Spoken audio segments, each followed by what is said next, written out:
இன்று அவருடைய சத்தம். எழுதியவர் சகோதரர் சகரியா பொன்னன் அவர்கள். நாள் மே 17.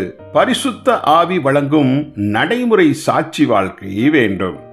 சீன தேசத்தில் வாழ்ந்த 2 கிறிஸ்தவ விவசாயிகளை குறித்து வாட்ச்மேனி கூறுவது உண்டு. இவர்களுடைய தோட்டம் ஒரு மலைச்சாரலின் நடுவே இருந்தது.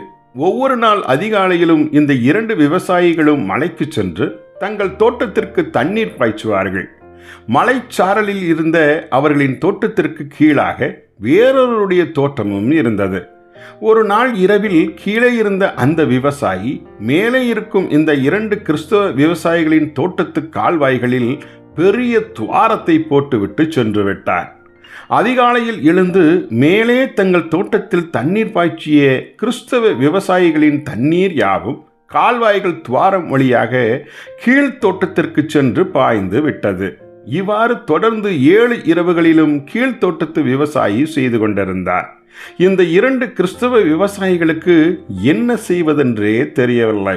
முடிவாக விவசாயிகளாய் இருக்கும் தாங்கள் அந்த கீழுள்ள விவசாயிக்கு தங்களிடமுள்ள கிறிஸ்துவின் அன்பை காட்டுவதென்று தீர்மானம் செய்து கொண்டார்கள்.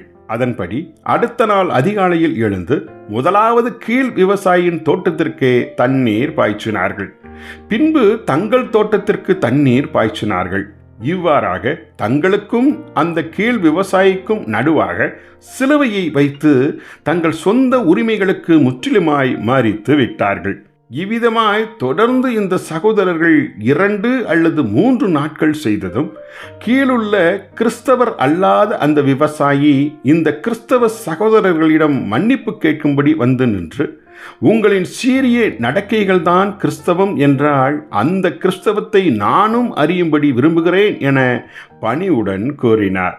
பரிசுத்த ஆவி சீசர்கள் மீது வந்திறங்கும் போது அவர்கள் பலனடைந்து தனக்கு சாட்சிகளாய் இருப்பார்கள் என இயேசு கூறினார். அப்போஸ்தலர் 1 அதிகாரம் 8வது வசனம். ஆம், நடைமுறை வாழ்க்கையில் கிறிஸ்துவின் அன்பை காட்டிட சிலுவைக்கே பரிசுத்த ஆவியானவர் நம்மை நாள்தோறும் நடத்திட வேண்டும். ஜெபிப்போமா. அன்பின் பரலோக தந்தையே, நடைமுறை ஜீவியத்தில் உமக்கு சாட்சியாய் வாழ்ந்திடவே பரிசுத்த ஆவியின் வல்லமையை நாள்தோறும் நாடுகிறோம்.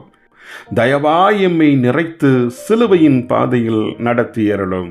ஆமேன்.